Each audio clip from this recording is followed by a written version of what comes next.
What's up, YouTube? Carn221 here, and welcome to my thoughts on the new Company of Heroes Western Front Armies after it was announced. And it was announced about 2 days ago. That was during the week. Anyway, so I kind of want to give my thoughts. I read some more articles on this, and I want to talk about what I thought. So from the very beginning, well, probably in October-ish, when the game got a little stale at some point because, it was either going to be the Wehrmacht or the Soviets, and it's kind of like they were so polarized between, oh, Germans are Wehrmacht or Germans are OP and the Soviets are OP. But anyway, the point I want to bring out just some news to you guys. So, Kind of Heroes 2, the Western Front has been announced and it'll be coming in June. So 1 year after the full release of the game, pretty much. And there's two new features, the US forces and the German Oberkommando West. Commando. So, okay, I can see what they're going here. It's Company of Heroes. They never said Eastern Front. That's how it was like brought up as. Now, here's what I'm thinking. One, I'd like to see the British again. That was a very fun faction to see. Now, they were a little defensive. I kind of think the British were pretty unique in that it was really kind of like balanced. The British are extremely defensive, so you get an American ally. You guys can kind of work together.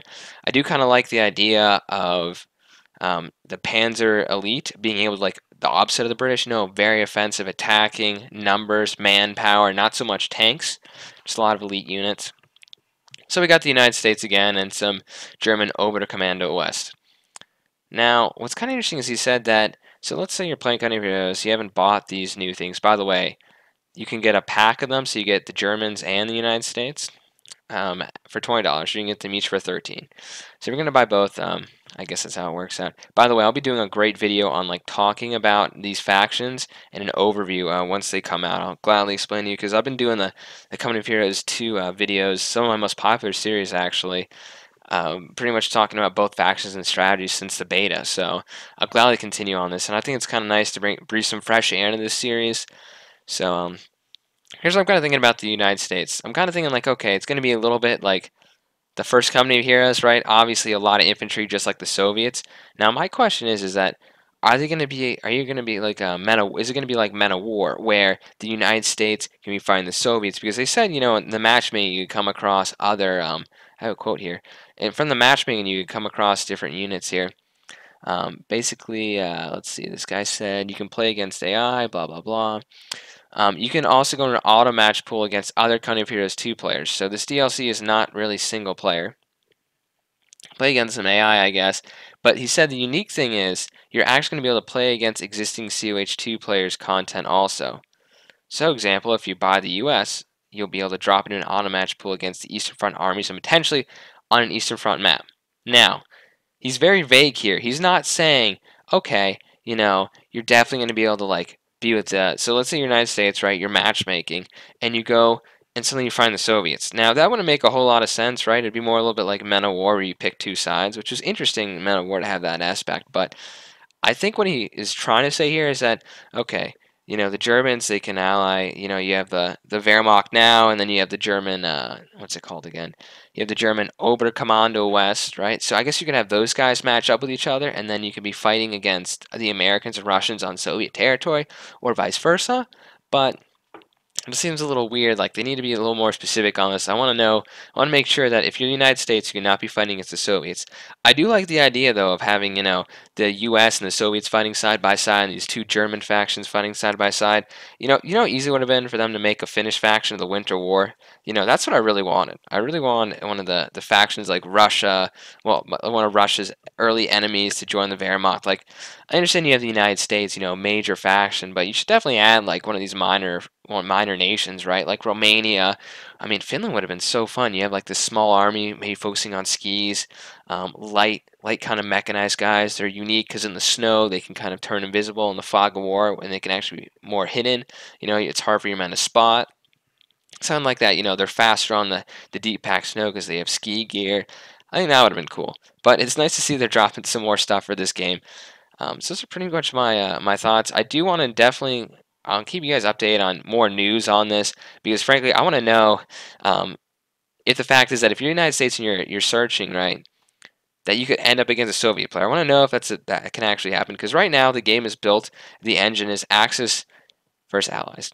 So you're searching with your buddy. You're both the Soviets. You fight against the Wehrmacht. You're both the Wehrmacht. You fight against the Soviets. There's no way to go around that, right? Unless you do your own private match, you're gonna have two of the nations against each other.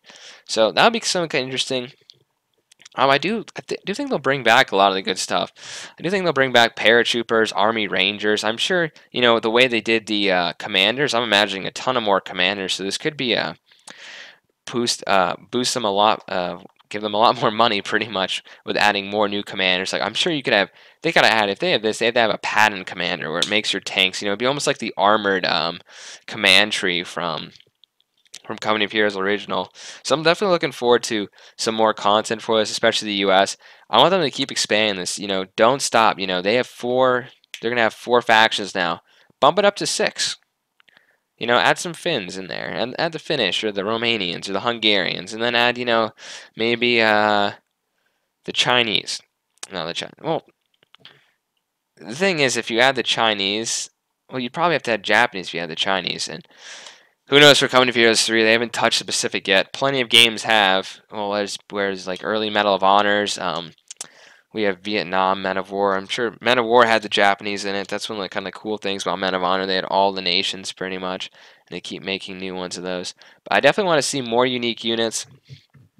I want to see. I want these factions to balance out each other. So if the U.S. has cheap tanks, for instance, the Germans are a little bit. The German Oberkommando West has more elite infantry, a little bit more expensive tanks, while the U.S. has cheaper infantry and stuff. So try not to make it a copy of the Soviet Union, because if you look at it, really, the Soviets are kind of a copy of the United States from the first game, with a lot of cheap infantry, lots of firepower, especially when you gave them bars. So PPSH upgrade, just like the bars, a little bit. So a little bit of comparison there. So it'll be interesting. I definitely don't think the U.S. forces will be. Definitely don't think they'll be like the British from the first one, but it'd be kind of nice to have a faction like the British again. So keep it up, guys, Company of Heroes, and I'll keep you up to date with more news on Company of Heroes 2. And once more details are released, I'll release another video and keep giving you my thoughts. We're going to do some kind of like Company of Heroes news series here until the full game is released, and then I'll do the overviews, and it'll be Season 2 of Company of Heroes online. And Recon 221 signing off. Hope you enjoyed.